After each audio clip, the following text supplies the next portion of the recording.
Selamat pagi dan selamat hari Minggu. Sangat bersyukur melihat kondisi pandemik di Indonesia yang semakin hari dan semakin membaik. Sangat semangat bisa melihat bagaimana brother sister bisa berkumpul kembali setiap minggunya di Menara Kuningan. Doakan di bulan Juni ini kita bisa kembali memulai sekolah minggu kita, sehingga anak-anak kita bisa kembali berkumpul, belajar bersama, dan juga berfellowship. Kita berharap kita bisa kembali beribadah 2 kali secara penuh, secara offline atau onsite di Menara Kuningan, sama seperti sebelum pandemi. Sebelum kita masuk ke dalam firman Tuhan pagi hari ini, mari kita bersatu dalam doa. Tuhan, terima kasih atas setiap penyertaan Kau. Terima kasih kondisi pandemi juga bisa jauh membaik. Terima kasih kita bisa kembali beribadah secara offline. Dan kita berdoa supaya Engkau sendiri yang menyertai rencana kami untuk bisa memulai kembali sekolah minggu. Tuhan, kami berdoa biar saat ini juga Engkau yang akan memberikan kami hikmat melalui firman Tuhan yang akan kami dengarkan bersama. Biar apa yang akan disampaikan hamba-Mu ini bisa menjadi berkat dan membantu kami semua di sini bertumbuh lebih lagi dalam kami mengenal Engkau dalam kehidupan kami.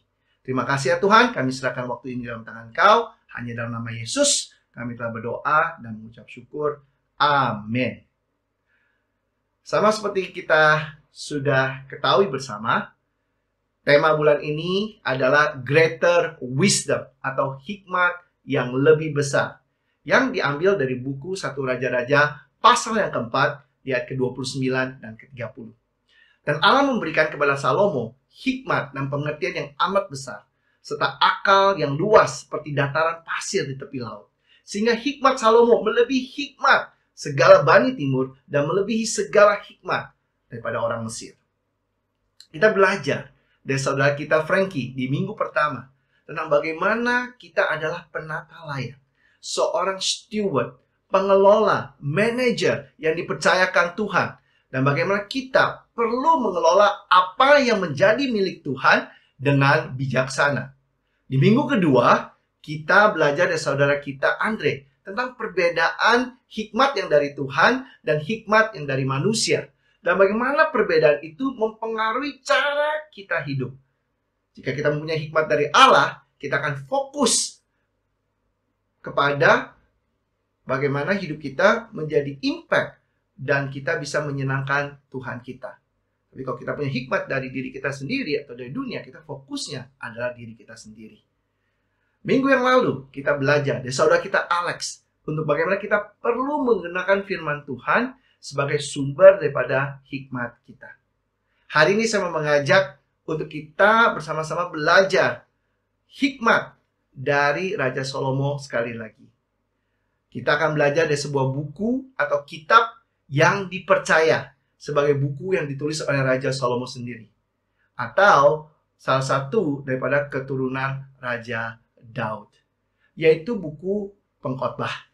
Seperti kita ketahui, beberapa hikmat dari Salomo juga kita bisa temukan di buku Amsal, dan kita juga tahu bahwa Raja Salomo lah yang menuliskan buku Kidung Agung itu sendiri. Nah, nama buku Pengkhotbah itu diambil dari Pengkhotbah pasal 1 ayat 1 yang bunyinya adalah, inilah perkataan pengkhotbah anak Daud raja di Yerusalem. Kata pengkhotbah bahasa aslinya atau bahasa Ibraninya adalah Koheleth, yang artinya adalah orang yang berbicara di kumpulan orang banyak. Maka translasinya menjadi teacher atau preacher atau speaker. Di bahasa Indonesianya menjadi pengkhotbah. Nah, terus terang banyak orang tidak suka membaca kitab Pengkhotbah karena kesannya negatif, kesannya pesimis, dan penuh dengan keputusasaan. Tapi doa saya hari ini untuk kita bisa memahami kitab ini dengan benar. Dan kita bisa belajar dari hikmat yang sangat luar biasa yang terkandung di dalam kitab ini. Sehingga kita dapat menikmati hidup ini sepenuhnya. Hidup yang diberikan oleh Tuhan ini. Kita bisa memaksimumkannya dan menjalankannya juga dengan benar. Nah, kata yang paling terkenal atau paling kita sering dengar yang digunakan di buku Pengkhotbah adalah kata sia-sia atau kesia-siaan. Dalam bahasa Inggrisnya adalah meaningless atau vanity.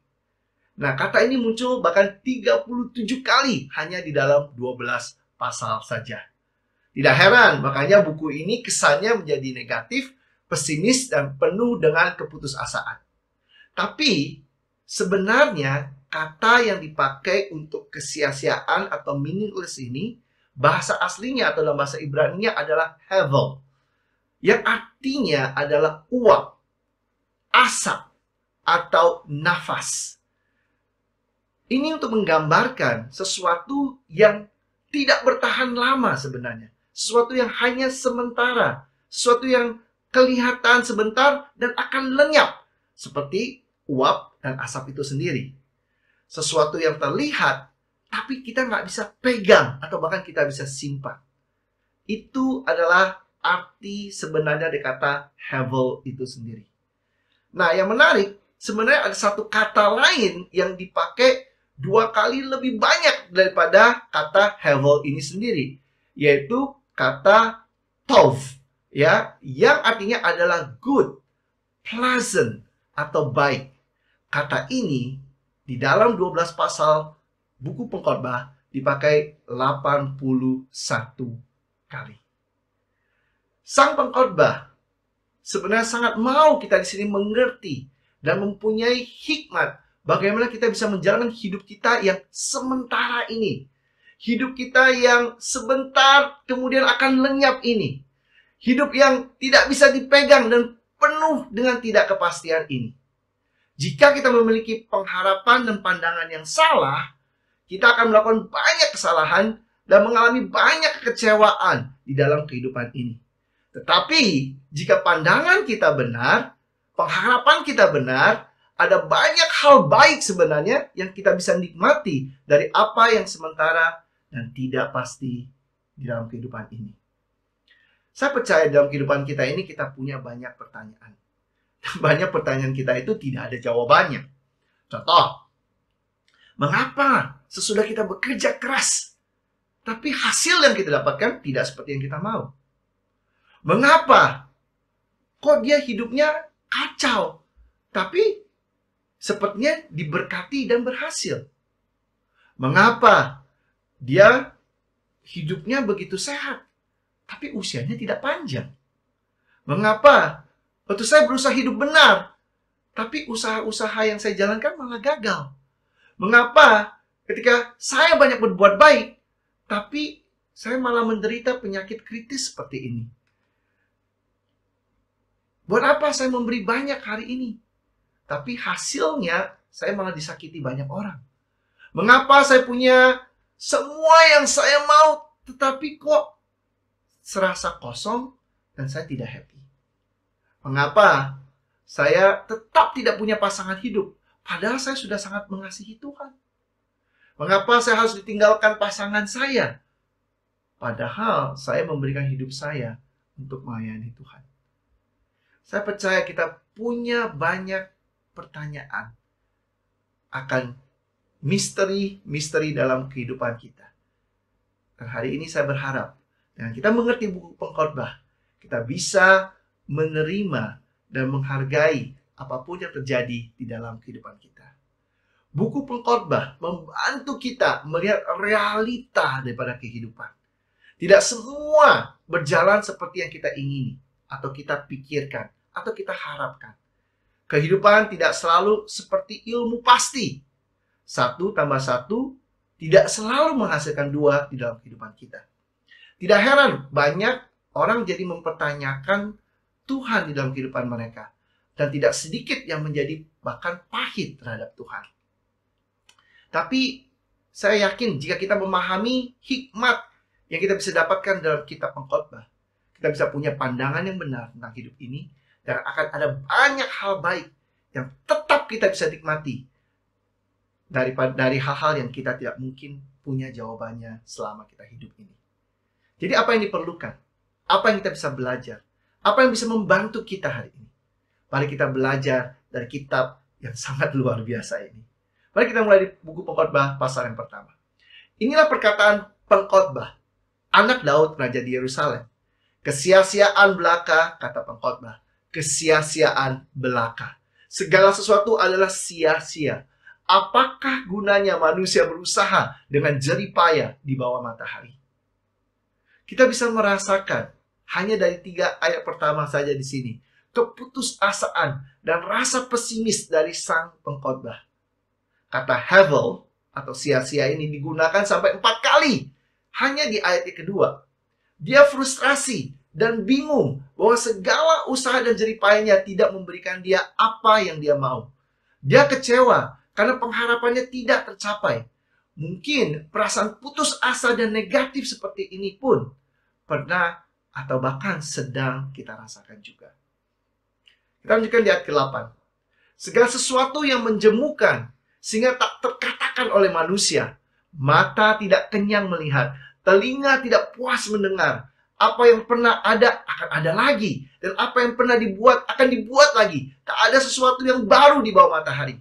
Adakah sesuatu yang dapat dikatakan, lihatlah, ini baru? Tapi itu sudah ada dulu, lama sebelum kita ada.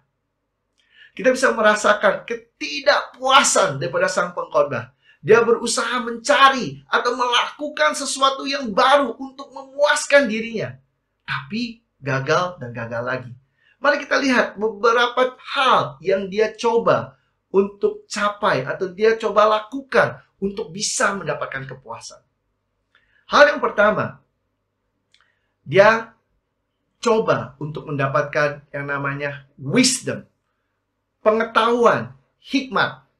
Dikatakan di buku Pengkhotbah pasal 1 ayat 16-18. Hal yang kedua, kita sebut sebagai wine, ya. Dia coba mau mendapatkan kepuasan melalui kesenangan, pesta pora, mabuk dengan anggur. Itu ditulis di buku Pengkhotbah pasal 2 ayat 1-3. Kemudian dia coba mendapatkan kepuasan dari bekerja, dari pekerjaannya. Mungkin sama seperti banyak kita semua di sini. Dia bekerja, dikatakan dia membangun banyak rumah, membangun kebun anggur, bahkan melakukan peternakan. Itu ditulis di buku Pengkhotbah pasal 2 ayat 4-7. Tidak berhenti di sana. Kemudian dia mencoba mencari kepuasan melalui wealth, yaitu harta benda, emas, perak, dan bahkan budak-budak yang dia kumpulkan. Itu kita bisa baca di Pengkhotbah pasal 2 ayat 8. Kemudian yang terakhir dikatakan dia mencoba mencari kepuasan lewat women, ya, atau wanita. Kita tahu, ya, kalau benar penulisnya Raja Salomo di sini, berapa gundik dan istri yang dia punya, ya. Dikatakan di sana dia coba mencari kepuasan melalui sebuah hubungan. Dan sama seperti kita di sini, mungkin kita nggak punya sebanyak Raja Salomo, tetapi berapa banyak kita di sini coba mencari kepuasan dari yang namanya hubungan. Itu bisa dibaca juga di buku Pengkhotbah pasal 2 ayat ke-8. Tetapi pertanyaannya sekarang, hasilnya bagaimana? Di ayat ke-9, kita baca sama-sama. Dengan demikian aku menjadi besar, bahkan lebih besar daripada siapapun yang pernah hidup di Yerusalem sebelum aku. Dalam pada itu hikmatku tinggal tetap padaku. Aku tidak merintangi mataku dari apapun yang dikehendakinya. Dan aku tidak menahan hatiku dari sukacita apapun. Sebab hatiku bersukacita karena segala jerih payahku. Itulah buah dari segala jerih payahku. Kalau kita lihat di sini, dia berhasil mencapai apa yang dia mau.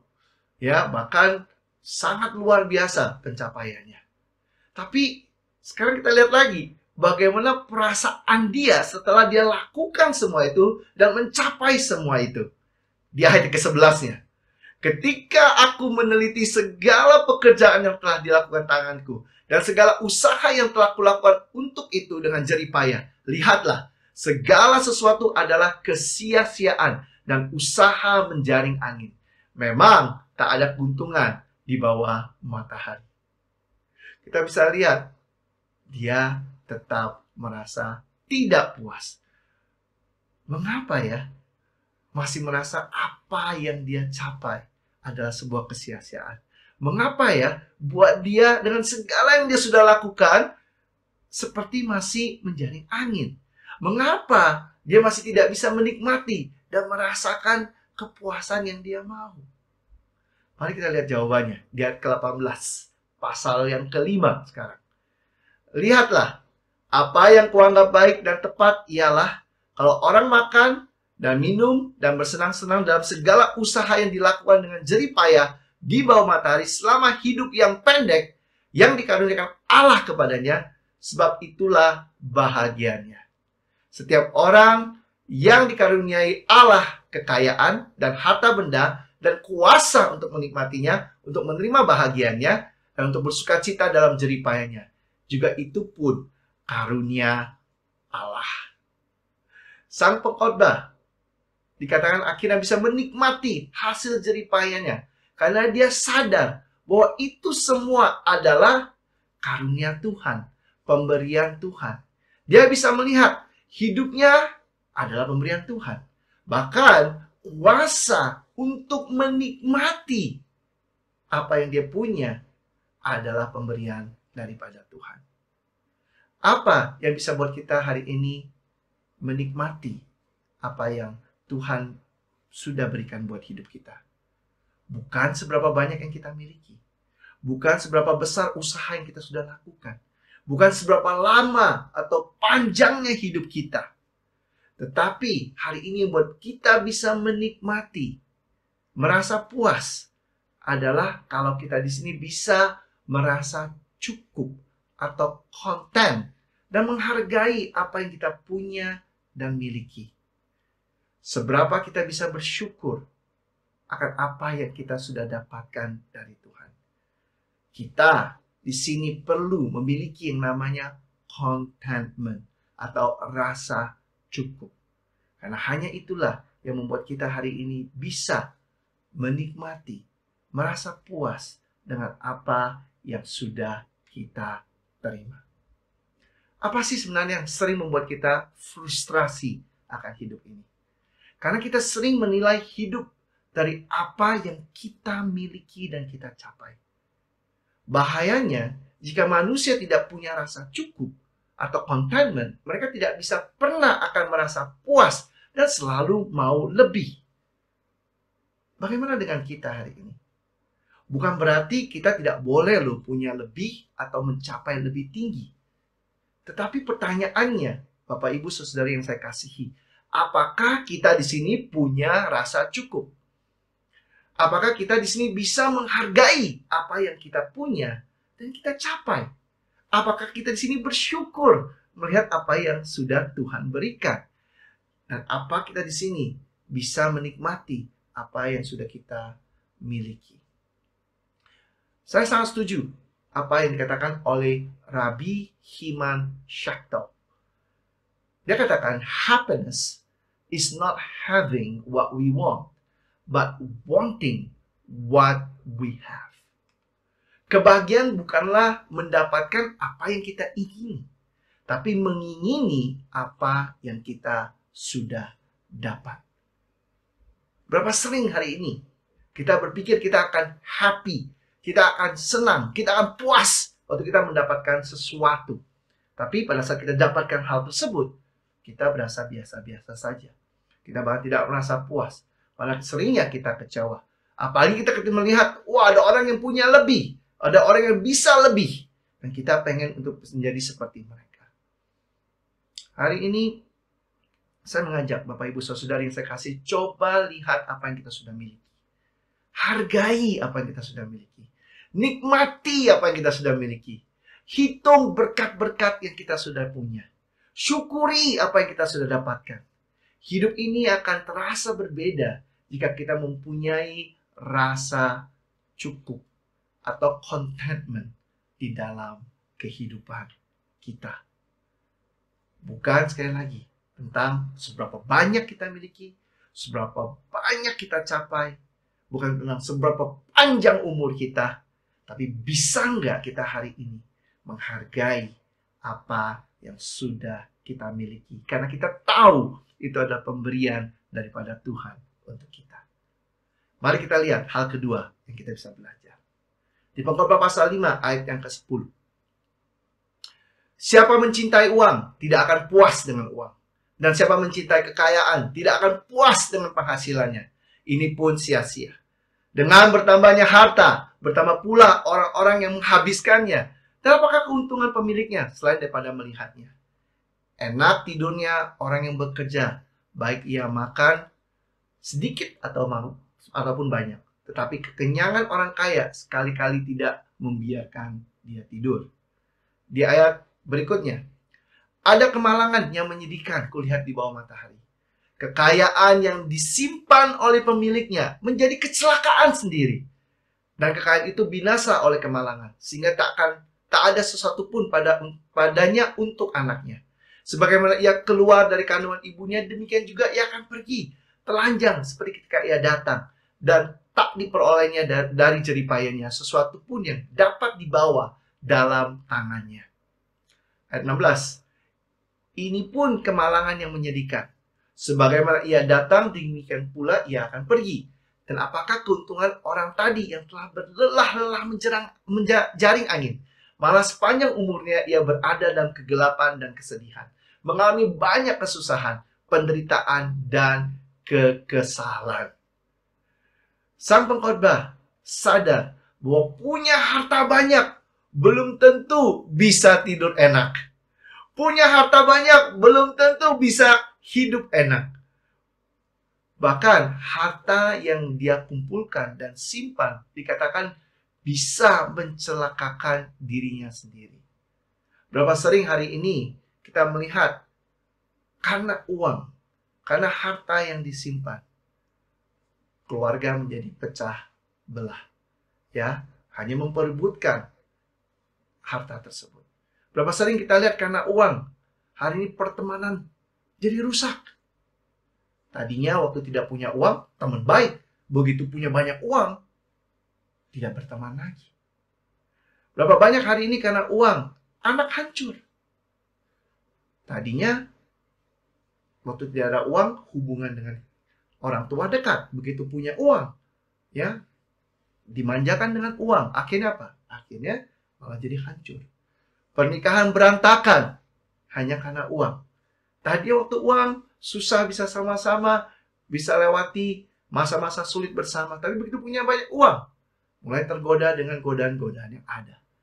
Berapa sering kita lihat karena uang, karakter orang menjadi rusak. Menjadi korup hanya karena uang.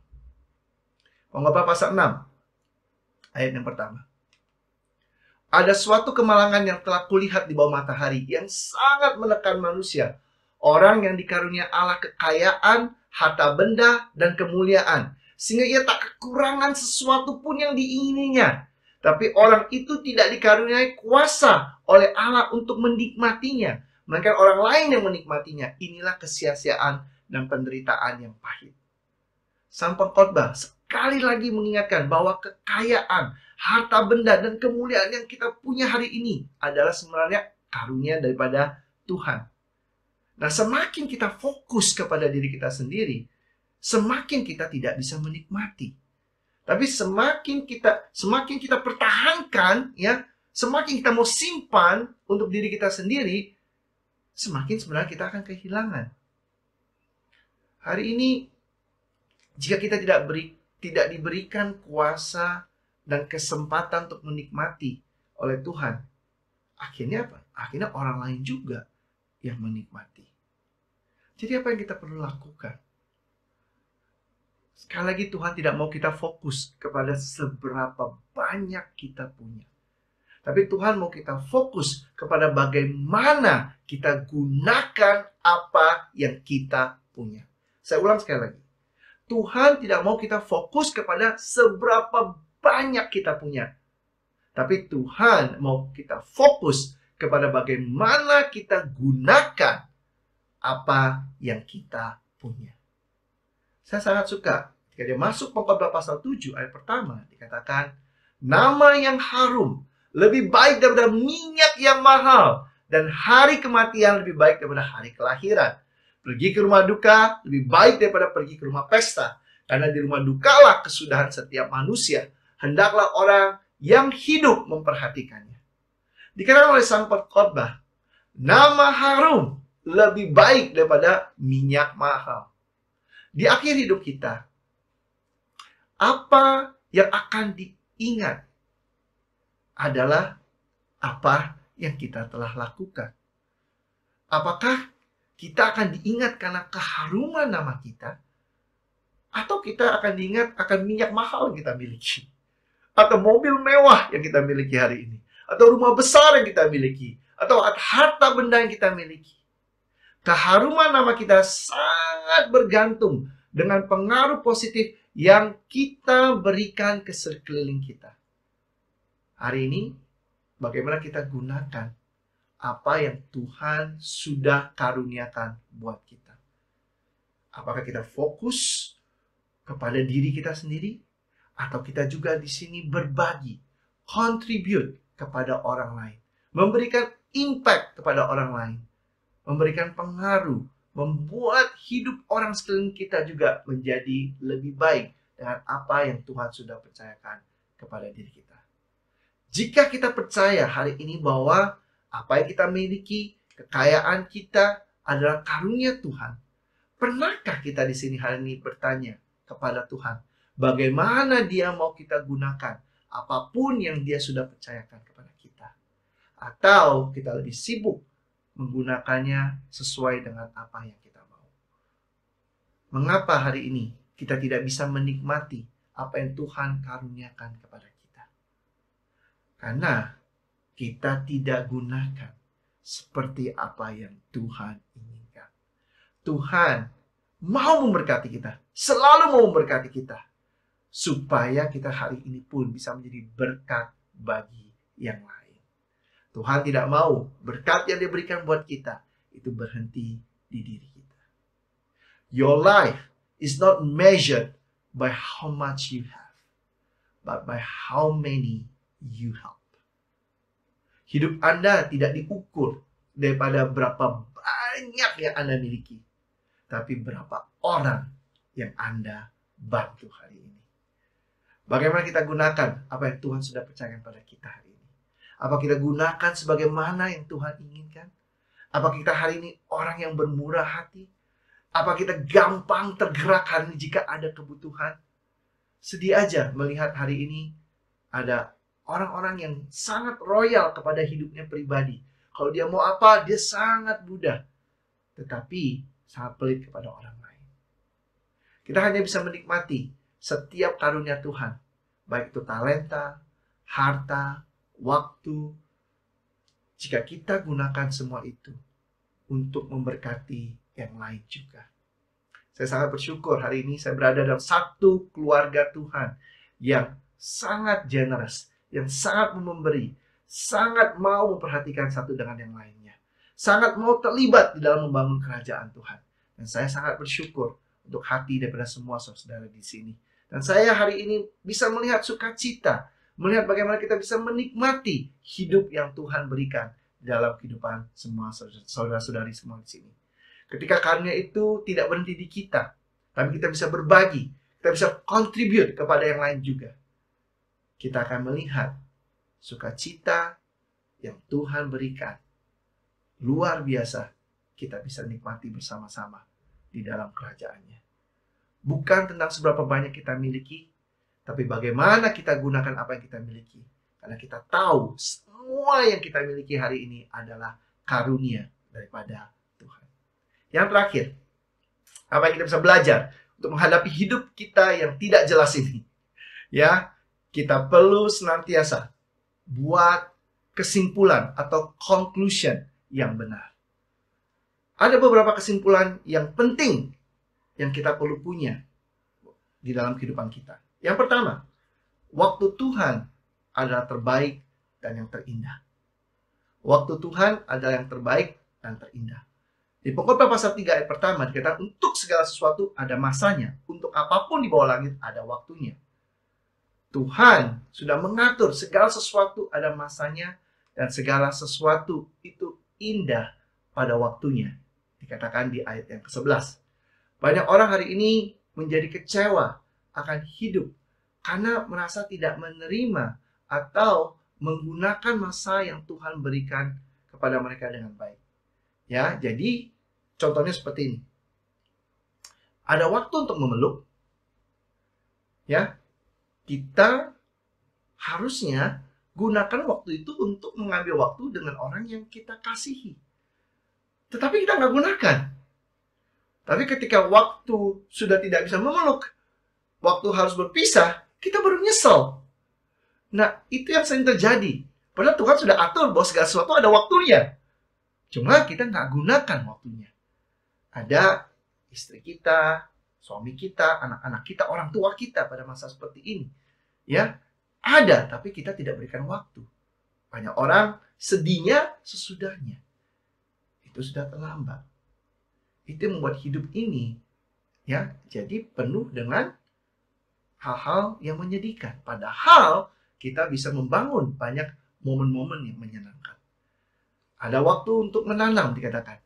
Tapi pada saat harusnya menanam kita nggak lakukan apa-apa. Dan waktu kita harus mencabut apa yang ditanam, kita tidak punya apa-apa untuk dicabut. Hari ini jika kita hidup dalam masa yang Tuhan tentukan, tidak akan ada penyesalan. Tapi malah kita akan bisa menikmati setiap masa-masa tersebut. Memang tidak bisa dipungkiri ada masa harus kita bisa memeluk, ada masa kita harus berpisah. Ada masa lahir, ada masa meninggal. Ya, ada masa kita menanam, ada masa kita bisa mencabut apa yang kita tanam. Ada masa kita mengumpulkan, ada masa kita harus berbagi. Jadi setiap waktu itu ada masanya.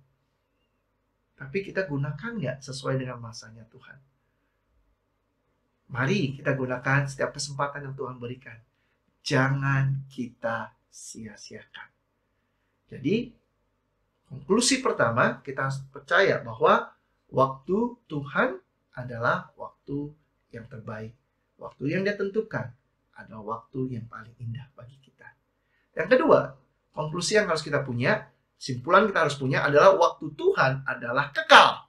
Ya, Pengkhotbah pasal 3 ayat 11 katakan, Ia membuat segala sesuatu indah pada waktunya, bahkan Ia memberikan kekekalan dalam hati mereka, tapi manusia tidak dapat menyelami pekerjaan yang dilakukan Allah dari awal sampai akhir.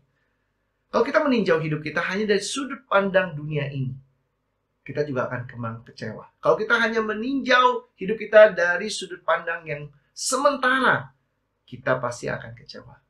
Memang kita tidak dapat menyelami pekerjaan Tuhan yang bersifat kekal. Karena keterbatasan kita sebagai manusia. Tapi kita perlu bisa melihat dari sudut pandang kekekalan untuk kita bisa memahami. Kita akan sulit menerima kematian hari ini jika kita tidak ada sudut pandang kekekalan. Kita akan sulit menghargai pembentukan dan pemunian dari Tuhan kalau kita tidak punya sudut pandang kekekalan. Kita akan sulit menghargai pengampunan dan kasih karunia Tuhan kalau kita tidak punya sudut pandang kekekalan. Kita akan sulit menghargai kerja dan karya Tuhan dalam hidup kita kalau kita tidak punya sudut pandang kekekalan. Mengapa? Karena Tuhan melihat dari sudut pandang kekekalan. Saya suka apa yang C.S. Lewis katakan. If we find ourselves with a desire that nothing in this world can satisfy, the most probable explanation is that we were made for another world. Jika kita memiliki keinginan yang tidak bisa dipuaskan oleh dunia ini, kemungkinan penjelasan terbaik adalah kita diciptakan untuk dunia yang lain. Brother sisters, Bapak Ibu yang saya kasih, coba lihat dari sudut pandang Tuhan. Lihat dari sudut pandang kekekalan. Segala sesuatunya akan berbeda dan sesuatunya akan make more sense. Yang terakhir konklusinya adalah kita perlu takut akan Tuhan. Pengkhotbah pasal 12 ayat 13-14. Akhir kata dari segala yang didengar Allah, ialah takutlah akan Allah dan berpeganglah pada perintah-perintahnya. Karena ini adalah kewajiban setiap orang. Karena Allah akan membawa setiap perbuatan ke pengadilan yang berlaku atas segala sesuatu yang tersembunyi, entah itu baik, entah itu jahat. Hari ini kalau kita hidup tanpa takut akan Tuhan, tanpa menyadari bahwa Dialah yang berkuasa, tanpa mau mentaati perintah-perintahnya dan melakukan semua dengan cara kita sendiri, jangan heran kita akan menjadi kecewa dan putus asa karena keputusan-keputusan bodoh yang kita buat dalam kehidupan kita. Takut akan Tuhan mencegah kita untuk melakukan hal-hal yang bodoh yang kita sesali satu hari nanti. Takut akan Tuhan bukan berarti kita tidak akan mengalami hal-hal yang buruk, tapi bagaimana kita bisa menghadapi hal-hal yang buruk itu dengan bijak. Jika hari ini, Bapak Ibu Saudari yang saya kasih, kesimpulan atau conclusion kita benar, kita bisa menghargai hidup yang Tuhan berikan. Mau sulit, mau mudah, mau singkat umur kita atau panjang umur kita, mau dalam keadaan sedih atau senang, mau dalam keadaan sakit atau dalam keadaan sehat, mau bingung ataupun bisa dimengerti, itu tidak lagi menjadi masalah. Karena apapun yang terjadi, kita percaya Tuhan yang tentukan masa terbaik yang buat kita. Tuhan selalu melihat dari perspektif kekekalan. Dan kita tahu ketika kita hidup takut akan Tuhan, kita juga akan terjaga daripada hal-hal atau keputusan-keputusan bodoh yang akan memperburuk situasi kehidupan kita. Mari hari ini sekali lagi kita belajar dari kitab Pengkhotbah. Mari kita punya rasa cukup itu, contentment tersebut. Mari kita di sini tidak hanya hidup untuk diri kita, tapi kita juga mau berbagi. Kita contribute kepada yang lain.